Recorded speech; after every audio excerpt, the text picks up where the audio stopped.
مولانا فضل الرحمن کی اکوڑہ خٹک اور پشاور میں تعزیت، مفتی سیف اللہ حقانی رحمۃ اللہ علیہ اور مولانا محمد اسماعیل بجلی گھر کے لیے دعائے مغفرت۔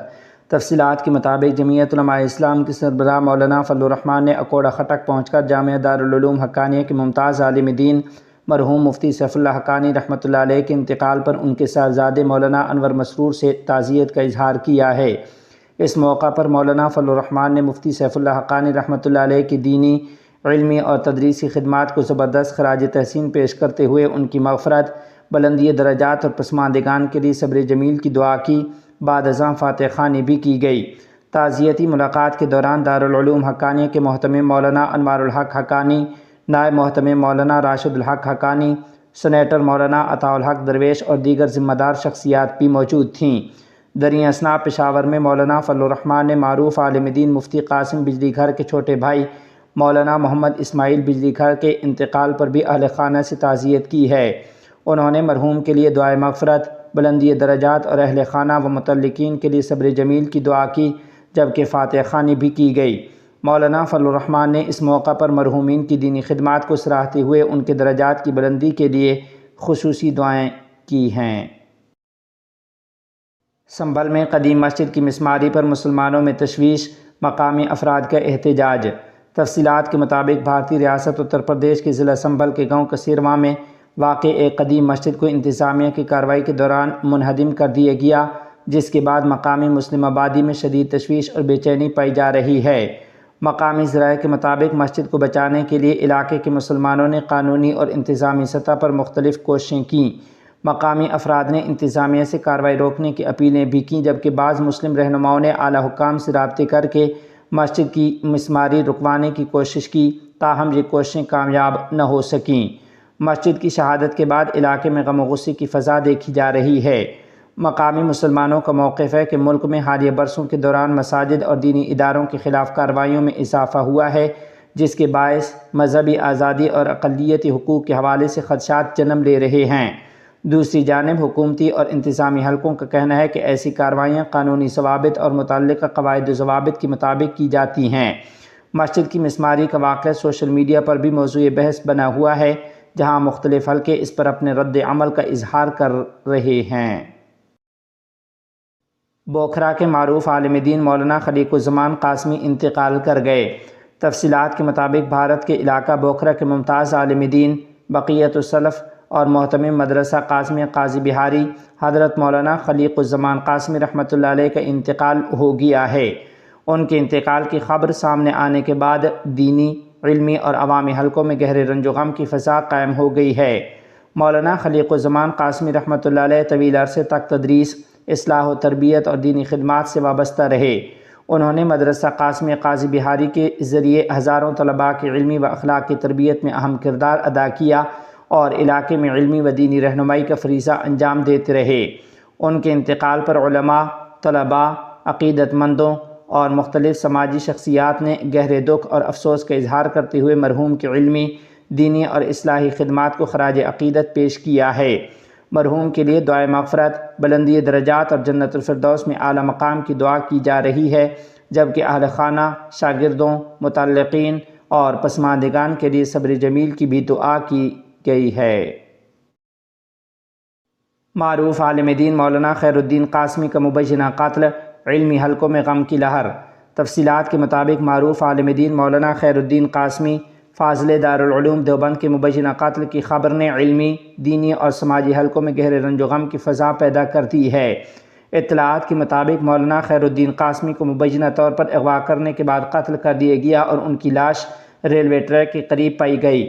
واقعے کی خبر سامنے آنے کے بعد اہل علم، طلباء اور ان کے متعلقین شدید صدمے میں ہیں۔ مولانا خیر الدین قاسمی نے دارالعلوم دیوبند سے فراغت کے بعد جامعہ ملیہ اسلامیہ نئی دہلی کے شعبہ عربی سے اعلیٰ تعلیم حاصل کی تھی۔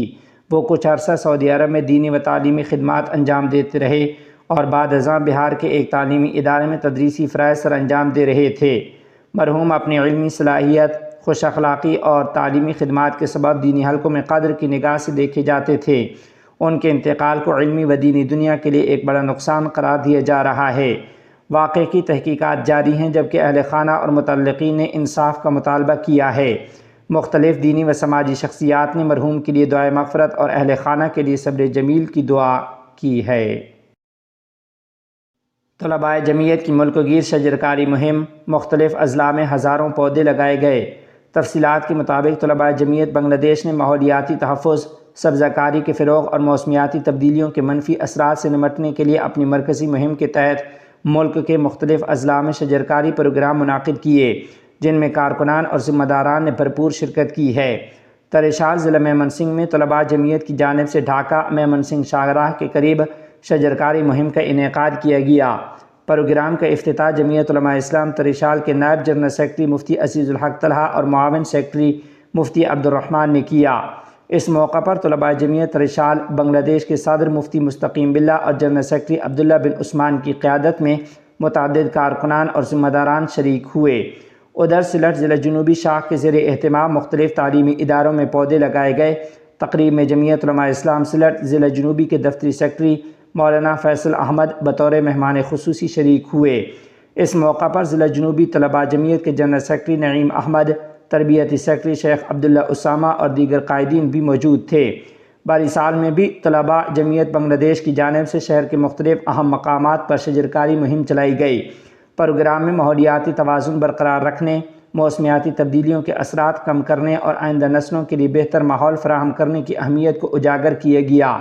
اس موقع پر مرکزی نائب صدر حافظ عبد الرحمن ثابت، شہری کنوینر سلمان محمود، رکن سیکرٹری حافظ زبیر احمد اور دیگر رہنما شریک ہوئے۔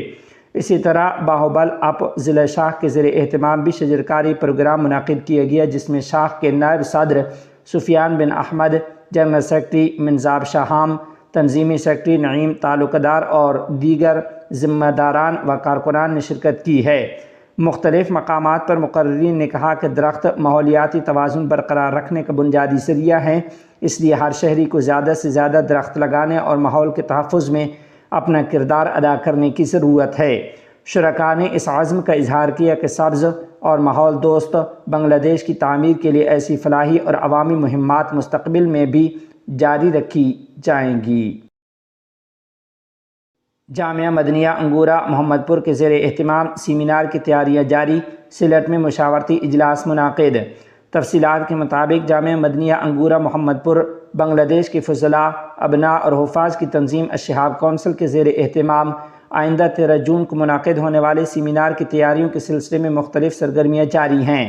اسی سلسلے میں گزشتہ روز بعد نماز مغرب سلٹ شہر کے جامعہ حاتمیہ حافظیہ شبی گنج مدرسہ میں ایک مشاورتی و تبادلہ خیال اجلاس منعقد ہوا، جس میں سلٹ شہر میں مقیم جامعہ کے فضلاء، ابناء اور حفاظ نے شرکت کی ہے۔